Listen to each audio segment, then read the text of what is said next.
कालीचरण महाराज जी, बड़े विस्फोटक भाषण देते हैं आप, और आपने क्रांति की बात की है हिंदुओं से वोट करने के लिए महाराष्ट्र इलेक्शन में। आप कहते हैं कि भाई हिंदू वोट बैंक की खातिर क्रांति करनी जरूरी। किस तरीके की क्रांति की बात कर रहे हैं आप?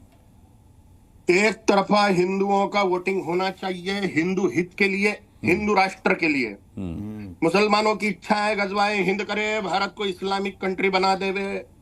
उनकी पूरी इच्छा ही है पूरी दुनिया को मुसलमान बनाने की। क्रिश्चियनों की इच्छा है पूरी दुनिया को क्रिश्चियन बनाने की। हिंदुओं ने कम से कम भारत को तो भी हिंदू राष्ट्र बना देना चाहिए एक तरफा वोटिंग करके। हिंदुओं का बहुत बड़ा ड्रॉबैक है कि वो 45%, 50% से ज्यादा वोटिंग नहीं करते और अपना सत्यानाश कर ले रहे हैं, सड़े हुए जातिवाद में, वर्णवाद में, भाषावाद में, प्रांतवाद में उलझ के। इसलिए धर्मगुरु होने के नाते, सन्यासी होने के नाते मैं धर्मादेश पूर्वक सभी हिंदुओं को आह्वान करता हूं कि हिंदुत्व के उत्थान के लिए, हिंदू राष्ट्र की स्थापना के लिए वोटर बैंक बनिए और जो हिंदू हित की बात करे उसी को मतदान करिए। जी कालीचरण महाराज, ये हिंदुओं को जातियों में बांटा किसने? इसी राजनीति ने तो बांटा है, और आज से नहीं बांटा। कई सालों से हिंदुओं को बांटा गया है, हिंदुओं की जातियों को निशाने पर लिया गया है, उन्हें साधा गया है। आपको कितना आसान लगता है ये कह देना कि एकजुट हो जाओ और हिंदू हित के लिए वोट करो और हिंदू कर देगा वोट? सुख दुखे समय कृत्वा लाभा लाभौ जया जयौ। सुख होगा कि दुख होगा, लाभ होगा कि हानि होगी, विजय होगा कि पराजय होगा, इसका विचार किए बिना सन्यासियों ने हिंदुओं को एकीभूत करने का काम करना चाहिए। पहले के राजाओं ने क्या सत्यानाश पहल के रखा है, इसका अभी हम विचार ज्यादा नहीं कर सकते। हम कितना अच्छा कर सकते हैं हम यही सोच सकते हैं। पहले के राजाओं ने क्या सत्यानाश कर दिया और कितना ड्रॉबैक में गए, हम इतिहास में पढ़ के उससे हम प्रेरणा ले सकते हैं कि हमने जिन कारणों के कारण देश का धर्म का सत्यानाश कर दिया उसको हम त्यागें। और इसमें सबसे बड़ा ड्रॉबैक है सड़ा हुआ जातीयवाद, वर्णवाद, भाषावाद और प्रांतवाद। नए कूद गए उसमें संप्रदायवाद और संगठनवाद। इन सबको छोड़ते हुए हिंदुओं ने एकीभूत हो जाना चाहिए। छत्रपति शिवाजी महाराज, गुरु गोविंद सिंह जी महाराज, राणा प्रताप जी महाराज, पुण्य श्लोक माता अहिल्या देवी के भगवे ध्वज के नीचे एकीभूत होके हिंदू राष्ट्र के लिए वोटर बैंक बनना चाहिए और उत्साह के साथ हिंदू हित के लिए वोटिंग करना चाहिए 100%।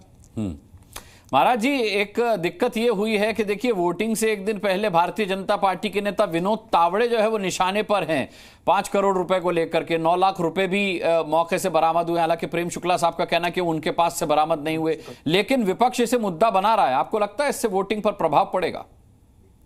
अगर हिंदू मात्र हिंदू हित को ध्यान में रखते हुए अगर वोट करता है तो ये जो तितंबे हैं, पैसे वैसे बांटना, दारू मटन बांटना, ये गौण हो जाते हैं मुद्दे।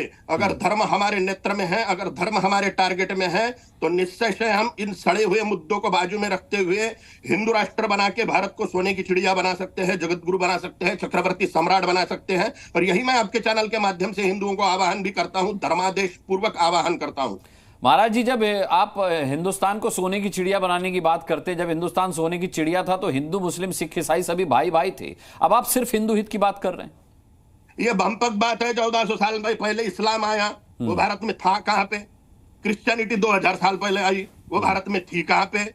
सिख लोग, जैन लोग, बौद्ध लोग, शैव, वैष्णव और शाक्त, यह मूल निवासी हैं हिंदुस्तान के, जिसमें से हम मोक्ष लाभ कर सकते हैं, ईश्वर को पा सकते हैं। और इन्हीं की ये भूमि है। शैव, वैष्णव, शाक्त, जैन, बौद्ध और सिख, इन छहों को मिलाकर सनातन धर्म है और इनकी ही ये मूल भूमि है और इनका ही इस मूल भूमि पर अधिकार होना चाहिए। इनके द्वारा ही यहाँ पर शासन प्रशासन चलना चाहिए, जिसको हिंदू राष्ट्र बोलते हैं। एक आखिरी सवाल महाराज जी, कि आप अगर हिंदुओं को यानी बहुसंख्यकों को और अल्पसंख्यकों को 80-20 में बांट दें तो आपको क्या लगता है कि आशातीत सफलता जैसे आप चाहते हैं हिंदू हित की बात करने वालों को क्यों नहीं मिलती? उस 20% के एकजुट रहने से या 80% के बिखरे हुए होने से? और क्या कारण है कि आप लोगों के इतना आह्वान करने के बाद भी 80% एकजुट नहीं होता? भारत में जितने भी हिंदू है वो लोक संख्या के दृष्टिकोण से भले ही ज्यादा है, लेकिन संगठन के दृष्टिकोण से एकीभूत न होने के कारण पिछड़ जाते हैं। हमेशा पिटते हैं हिंदू, हमेशा हिंदुओं का शोषण होता है, क्योंकि हिंदू सड़ा हुआ जातीयवाद चाटते बैठता है, सड़ा हुआ वर्णवाद चाटते बैठता है, ब्राह्मण, क्षत्रिय, वैश्य, शूद्र और 2378 जातियों के कीचड़ में सना रहता है। अगर ये नहा धो लेवे और धर्म का अमृत पीवे, हिंदुत्व का अमृत पीवे, मात्र हिंदुत्व दिमाग में रखे अपने जातियों का पूर्णतः त्याग कर देवे, तो निस्संशय हिंदू राष्ट्र की स्थापना होगी और राजनीति के द्वारा ही वो संभव है, बाहर से नहीं। हिंदू भले ही बहुत ज्यादा प्रमाण में है, फिर भी वो संगठित न होने के कारण 45% से ज्यादा वोट नहीं करता है, पिटे जाता है।